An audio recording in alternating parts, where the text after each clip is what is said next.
We're the only distillery in North America that makes 100% of their malt. We make millions of pounds per year for our use on site. The three-chamber rye whiskey is basically a revival of a style of whiskey that completely disappeared after Prohibition. We produce about 1,000 barrels a year, and we're distributed all throughout the United States and a little bit into Canada.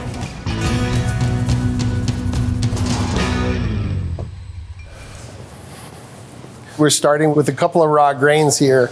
This is raw barley that we get from Colorado. And malting barley is different than for cattle feed. It's much higher quality, it's lower in nitrogen. It's really been tailored to the environment in Colorado, which is very dry. And then the raw rye that we have is called the Abruzzi rye. This was actually brought over from Italy in the 1800s. The Abruzzi rye disappeared because it has such a low starch content, and modern distillation and brewing has been pushing for higher and higher starch content at the expense of flavor and aroma over the years. It's an intensely floral variety of rye that just makes remarkable whiskey.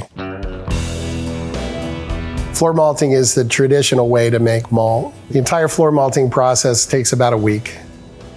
The purpose of the steeping process is to hydrate the grain. The idea is to trick it into thinking it's in the ground so that it begins the germination process and starts to turn into a plant. There are fewer than 10 distilleries in the world that make their own floor malt, and the reason is it's so labor intensive. So this is Danny, he's our head maltster. He handles everything really on this side of the building. So this grain has been sitting for a matter of a few days. Today really what I'm looking for is just a nice healthy root. These roots start kind of growing together. And to prevent that, we drag these grubbers through the pile just to kind of break up those rootlets, break up some of the CO2 and the heat that's happening during the germination process. The embryo, it's synthesizing enzymes to break down the starches and other components. And it's those enzymes that are used in the mashing process to convert the starches into sugars. You can order enzymes out of a jug and pour it in the mash tun. That's not necessary. We're in the very last part of the process, anywhere between 4 and 6 days on the floor. You can see how grown those rootlets are. So this little temperature difference between the top and the bottom gives it a little bit of unevenness. It's making it so that there's layers of aroma that you don't get using modern automated malting. So we're going to lean into the differences in the seasons and breathe as much life into our whiskey as we possibly can. We're gonna use this sled and a winch. I'll move it into the kiln over here. Definitely gives us a lot of hands-on control in a kind of a chaotic process. We call this Colorado CrossFit here. It's a lot of shoveling.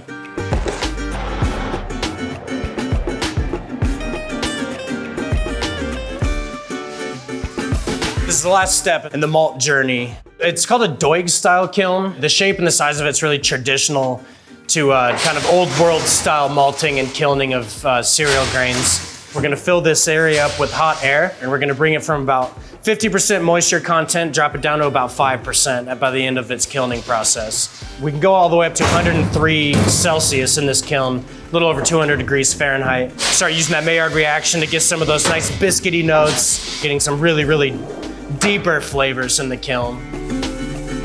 Now that we've got our grain modified and kilned, it's all nice and dry, we're gonna bring it through a series of cleaners. It's gonna do vibration in 2 different sized screens. The grain itself is gonna fall through here and then out to the silo. And being kind of a zero waste facility, we send all of our agricultural rejects to farmers and ranchers as cattle feed and feed their horses. The next step in the process is gonna be to mill it so we can actually turn our grain into flour. There's just a bunch of hammers that run around really fast. When the grain comes in, it just kind of pushes that grain up against these screens and just pulverizes it. So if we pulverize that grain and just completely bust out all of those starches, the yeast has just got a ton of food to attack. What we're gonna do is bring all the flour and mix it in with some hot water, put it in this mash tun and let it sit for about 45 minutes. The temperatures we're using in that water are gonna start activating those enzymes. We're talking about 140 degrees Fahrenheit, so it can start actually breaking down those starches. After that, we're gonna drop the temperature down as quickly as we can. And the 60-degree mark is kind of right around where the yeast really likes to really ferment. And once we've got it to the right temperature, we're gonna transfer it over to fermentation tanks. What we're doing with these fermenters is trying to breathe as much life in here as possible. So we've got wild yeast and bacteria that's accrued here for over 10 years. This wouldn't be sanitary for beer, but we're gonna take this and we're gonna distill it. We're gonna turn everything that's in this fermenter into a gas. So you don't have to worry about that. These are open cypress fermenters. It's a softer wood so that when you fill it with liquid, it seals. So there's no nails holding this together or glues. This is being held together by the pressure of its swelling from the liquid that you're putting into it. These things will last much longer than I will, which is pretty exciting because the microbiology that's going on in this wood itself is going to make the whiskey a little bit more complex as the decades roll by. That's gonna be a little bit over 12% sugar, so that's gonna be nice and sweet. We're intentionally splashing as we're pumping it in to generate a little bit more oxygen into the mash so that the fermentation is a little bit more aggressive and thorough. And what that's gonna do is create daughter cells. Craig is gonna come along and add the liquefied yeast into it. He's our production manager, and he's been with us for over a decade. And his shift starts at 3:30 in the morning. He's been in for over 10 years. He's never been late once.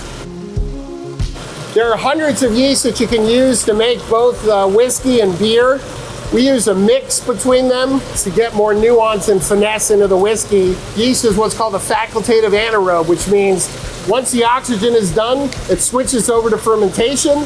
Instead of creating daughter cells, it's going to consume that sugar and turn it into alcohol and hopefully some really delicious flavors. All works in concert to make a whiskey that's going to be ready in another 10 years. We have a total of 16 fermenters in our cellar. Open fermenters, you're basically saying that you want Mother Nature to have a little bit more say in the finished whiskey. This is yesterday's mash. So this is about 24 hours later. This is what's called high krausen, which is just saying really its most active state. So this is probably 5 or 6% sugar right about now. After the decades of doing this roll by, you can tell when there's an issue simply by looking at the pattern of the foam. So now you can see another 24 hours has passed. It's dying out, which tells me there might be 1% sugar left here, maybe. But the sweetness is gone. It's nice and dry. This is normally when we'd be running to the still, but we're gonna let this sit for an extra 48 hours to let what's living in this wood get to work on this mash. So that leads to the last day that we have here. So now you can see that this is really dead in the water. Really nothing's happening at all. Malt has lactobacillus living on it. What's gonna happen is it's gonna start to drop the pH, and it's now starting to get noticeably sour. And those organic acids are going to turn into esters that are going to taste like orange marmalade and plum and fig and add depth to the whiskey as we distill it. So as the years and the seasons roll by, we're going to get more and more complexity.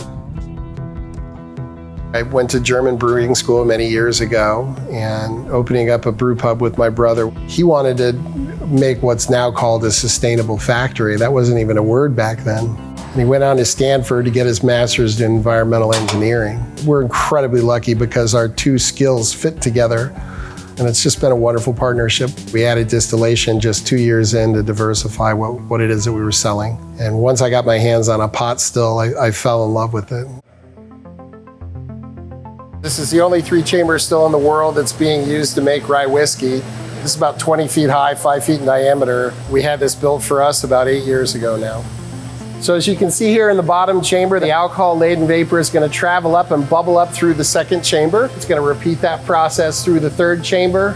It's going to go up through a preheater, come over into line arm here down into the thumper, and from the thumper it runs over into our condenser, where you can picture a pig's tail that runs down the center of that column with constantly circulating cold water running. So you have a hot vapor hitting a cold surface, and it condenses and comes out as alcohol in our spirit safe. When you turn that into a modern continuous still, you could get about 200 barrels a day. This yields 2.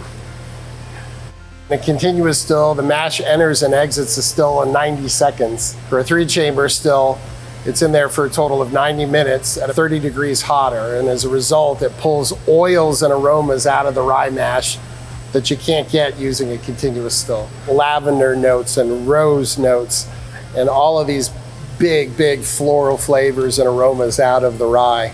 And it makes it so the whiskey is completely different from any other modern rye whiskey. So we're taking a new char barrel. It's been charred on the inside. So what we have here is the tank full of the new make spirits. We're going to dilute it to 50% alcohol, and then we're going to fill it here in a newly charred American oak. All spirits are clear as they come off of the still, but the beautiful reddish and brown and sunlight notes that you get in the color of a whiskey comes from taking this wood and they literally char it. Charring is a distinctively American process, and it's a legal requirement if you want to label it as rye whiskey. The char is imparting color. It's going to release very specific components, and we're using American oak. Its defining characteristic is a compound called vanillin, which shockingly tastes like vanilla. It's also adding sweetness as the years roll by from the wood sugars that you get. The problem with oxygen working its way in is that you also have evaporation. We're losing about 4.1% volume per year. We're going to move this into our dunnage warehouse for maturation and basically catalog it and then forget about it. I mean, tell me that's not satisfying. It's satisfying. In here we have about 3,000 barrels that are maturing whiskey right now. The 3-chamber rye whiskey ages anywhere between 8 and 15 years. What happens during maturation in our dunnage warehouse is we're taking advantage of the temperature differences between summer and winter, between day and night. So when it starts to get cold, the whiskey is going to contract and pull out of the wood, pull out of the barrel. And when it gets warmer, it's going to push its way into the wood. And this constant movement of working its way in and out of the barrel is pulling the coloring that you get. It's pulling the aromas and wood sugars that you're looking for out of the whiskey. Where you make it makes a difference. The temperature that you age it at and the amount of moisture that you have in the air dictates the angel share. So I could take this distillery and put the entire thing in Kentucky, and the whiskey's going to be different. Even if I kept everything else the same, Mother Nature is going to have its say. And all we're trying to do is shepherd it in the directions that we like. I've been in this industry for 28 years now. And my favorite thing to do really is tasting the whiskey as it comes off of the still.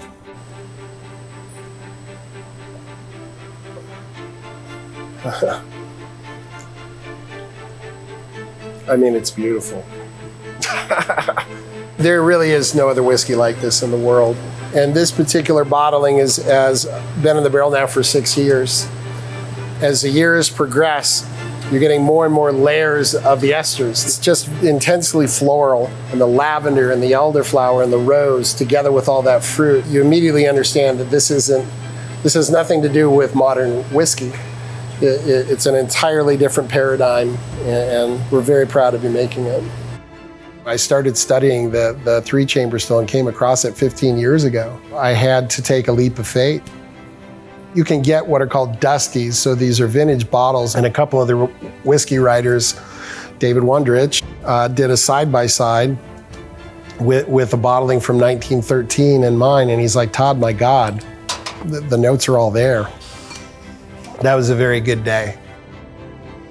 We have a very small crew that we're very lucky to have, who really care about what they do. And that's about 8 years of hard work there. How's it feel? Indescribable. I'm the luckiest man in the world. I can't believe I get to do this. It gets better every year.